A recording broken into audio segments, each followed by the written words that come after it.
नमस्कार, study sir जी YouTube channel में आप सभी का स्वागत है। आज सीबीएसई के द्वारा कक्षा 10वीं का हिंदी का जो पेपर हुआ है, उस पेपर के अंतर्गत जो प्रश्न पत्र सेट 1 है, सेट 1 की क्या आंसर की होनी चाहिए, जो व्याकरणात्मक प्रश्न है यानी जो व्याकरण के आधार पर जो प्रश्न आए हैं उन प्रश्नों का क्या उत्तर होना चाहिए, उस विषय पर आज हम यहाँ पर चर्चा करने वाले हैं।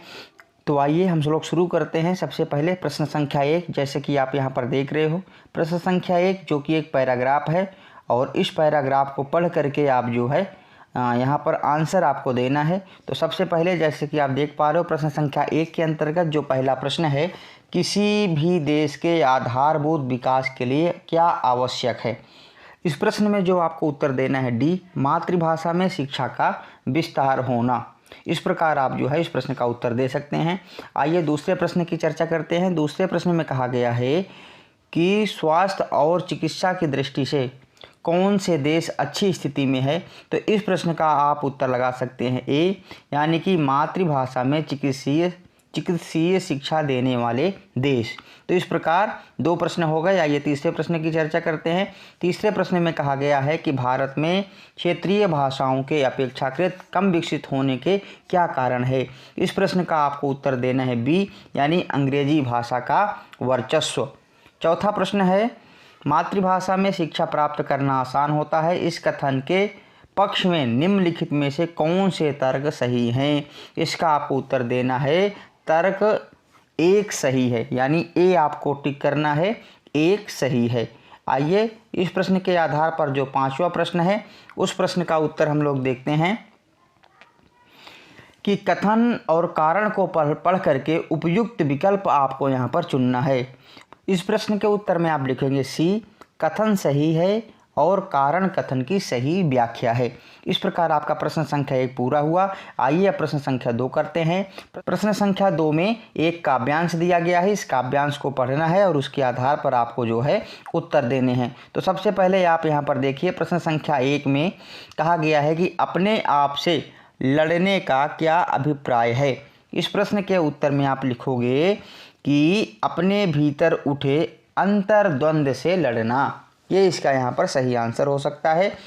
अगला प्रश्न है, जो नत हुआ वह मृत हुआ, ऐसा क्यों कहा गया है। तो इसके उत्तर में आप लिखोगे डी, यानी कि स्वाभिमान रहित जीवन मृतक के समान है। तो ये आपका हो गया दूसरा प्रश्न।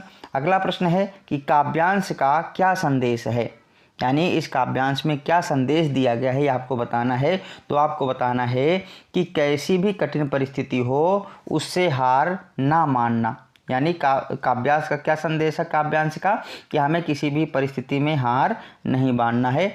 आइए अगले प्रश्न की ओर चलते हैं। अगला प्रश्न कह रहा है कि कांटे और कलियां से क्या अभिप्राय है। तो इसका आंसर होगा दुख और सुख।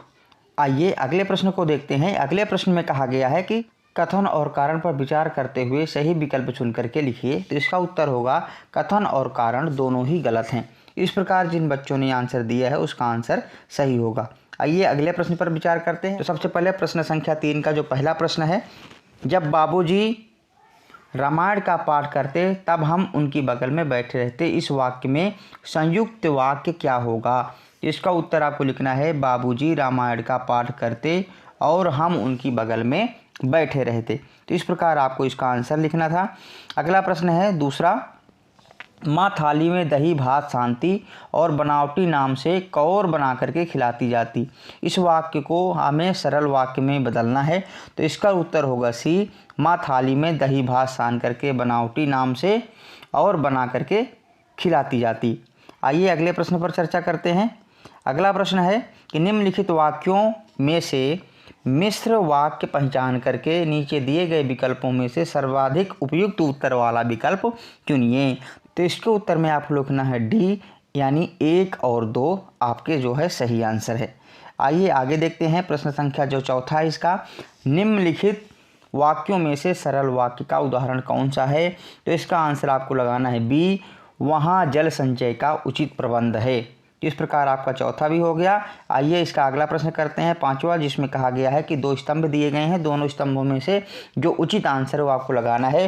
तो इसका जो उचित आंसर होगा बी, यानी पहले का 3, दूसरे का 2 और तीसरे का 1। इस प्रकार आपके 3 प्रश्न हो गए हैं। आइए चौथे प्रश्न में देखते हैं। चौथे प्रश्न में जो कि आपके कुछ प्रश्न हैं उसके आधार पर आपको उत्तर देना है।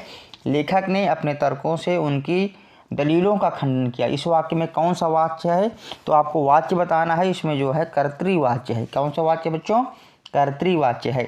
इसका अगला प्रश्न है कि संगीतकार द्वारा मुख्य गायक का उत्साह बढ़ाया गया। इस वाक्य में कौन सा वाच्य है, तो आपको बताना है कि इस वाच्य में जो है कर्मवाच्य है। ठीक है।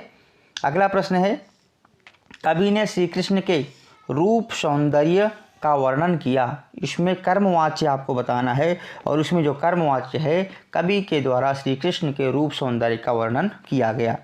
आइए प्रश्न संख्या 4 के चौथे प्रश्न को देख लेते हैं। चौथे प्रश्न में कहा गया है कि निम्नलिखित में से कौन सा जो वाक्य है जो भाववाच्य का उदाहरण है, तो इसके में आपको आंसर देना है प्यारे बच्चों बी, यानी कि दूसरा और चौथा वाक्य जो है भाववाच्य का उदाहरण है। अगला प्रश्न है जो कि स्तंभों को देख करके आपको सही मिलान करना है और इसका उत्तर होगा सी, यानी पहले का तीसरा, दूसरे का पहला और तीसरे का दूसरा। इस प्रकार आपको सही आंसर लिखने थे। आइए प्रश्न संख्या 5 कर लेते हैं। प्रश्न संख्या 5 में जो कि पद परिचय आपको बताना है, जिसके अंतर्गत पहला प्रश्न है कि शीला जी ने साहित्य का दायरा ही बढ़ा दिया। इस वाक्य में जो रेखांकित पद है, यानी जो शीला जी जो शब्द है, इस पद का जो है आपको पद परिचय बताना है। तो शीला जी क्या है? व्यक्तिवाचक संज्ञा है, एक वचन है, स्त्रीलिंग है, कर्ता कारक है। ठीक है। आइए अगले प्रश्न को करते हैं। अगला जो दूसरा प्रश्न है कि लेखक ने उस घटना को पूरी ईमानदारी से लिखा। यहाँ जो रेखांकित जो पद है, यानी जो उस शब्द है, इसका आपको क्या करना है? पद परिचय बताना है। इसका जब आप पद परिचय बताओगे तो इसका आंसर होगा ये सार्वनामिक विशेषण है, एक वचन, स्त्रीलिंग, विशेष और घटना। इस प्रकार जो है आप इसका आंसर लिखेंगे। तीसरा प्रश्न है निम्नलिखित में से किस वाक्य में स्थानवाचक विशेषण का प्रयोग नहीं हुआ है, तो इसके उत्तर में आप लिखोगे उस ड्राइवर ने अचानक जोर से ब्रेक लगाई। आइए अगला प्रश्न करते हैं। अगले प्रश्न में कहा गया है कस्बे की नगर पालिका प्रतिवर्ष कुछ नया करती है। तो प्रतिवर्ष में आपको क्या करना है? पद परिचय बताना है और इसका आंसर आप लिखोगे क्या है? कालवाचक क्रिया विशेषण है और करना क्रिया की विशेषता है। ठीक है। इस प्रकार जो है आप इसका आंसर लिखोगे। अगला देखिए प्रश्न संख्या 5, जिसमें कहा गया है कि बचपन में मैं दुबली पतली और सांवली थी। तो मैं का आपको पद परिचय बताना है। इसका आंसर होगा मैं क्या है? उत्तम पुरुष सर्वनाम, स्त्रीलिंग, एक वचन, कर्ता कारक है। इस प्रकार जो है आप इसका आंसर लिखेंगे। आइए अब हम करेंगे अगले प्रश्न को। अगला प्रश्न में क्या कहा गया है कि आपको अलंकार के आधार पर जो है आंसर बताने हैं, जिसमें पहला प्रश्न है पानी परात को हाथ छियो नहीं, नैनन के जल से पग धोए। इसमें आपको अलंकार बताना है और इसमें क्या है? अतिशयोक्ति अलंकार है। कौन सा अलंकार है प्यारे बच्चों? अतिशयोक्ति अलंकार। अगला प्रश्न है धीरे धीरे उत्तरी क्षितिज से आवसंती रजनी। इस वाक्य में भी आपको क्या करना है?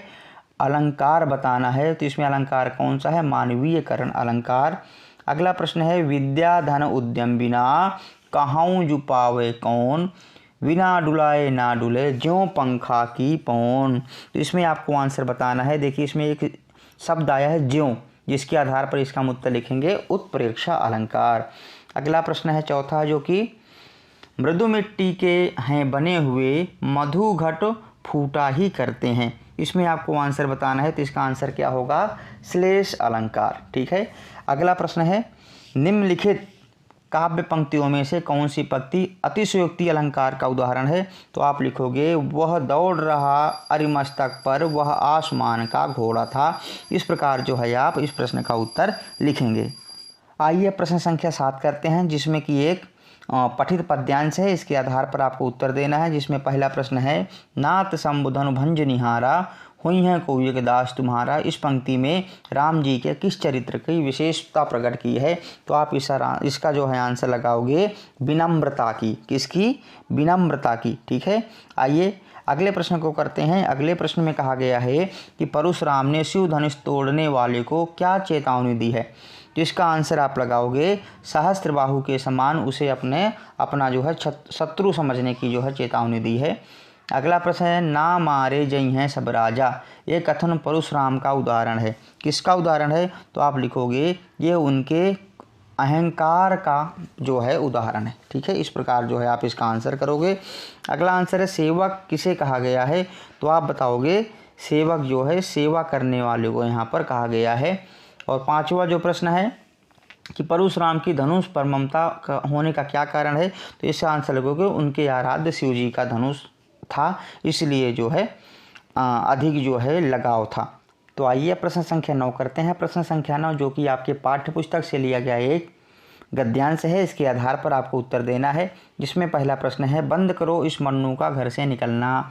इस गद्यांश में किसे निर्देश दिया गया है, तो आप आंसर लगाओगे पिताजी को निर्देश दिया गया है। ठीक है, अगला प्रश्न है पिताजी के भभकने का क्या कारण था, तो उसके उत्तर में लिखोगे मन्नू का हड़ताल आदि में भाग लेना। ठीक है, अगला प्रश्न है कि उपयुक्त गद्यांश की कौन सी भाषा है, तो आप बताओगे ओजपूर्ण भाषा है। अगला प्रश्न है हड़ताल का आह्वान क्यों किया जा रहा था, तो उसके उत्तर में आप लिखोगे कि आज़ाद हिंद फौज के खिलाफ मुकदमे के विरोध में। ठीक है, और इस प्रश्न का जो अगला प्रश्न है कि पूरा छात्र वर्ग चौपट पर क्यों एकत्रित हुआ, तो आप इसके उत्तर में लिखोगे आयोजित हड़ताल के समर्थन के लिए। तो प्यारे बच्चों, ये प्रश्न थे जो कि व्याकरण के आधार पर आपकी परीक्षा में आए हुए थे। आशा करता हूँ सभी बच्चों ने बहुत सुंदर तरीके से आंसर लिखा होगा। बाकी प्रश्न आपके पाठ्य पुस्तक से हैं, तो आप ज़रूर वहाँ से अपने आंसर चेक कर लीजिए। और आशा करता हूँ आप सभी का पेपर बहुत अच्छा हुआ होगा। मैं आपके लिए शुभकामनाएं देता हूँ कि आपका रिजल्ट जो है बहुत अच्छा आए और आप एक बहुत अच्छे परिणाम से जो है कक्षा 10वीं को पास करें। वीडियो देखने के लिए आप सबका बहुत बहुत धन्यवाद।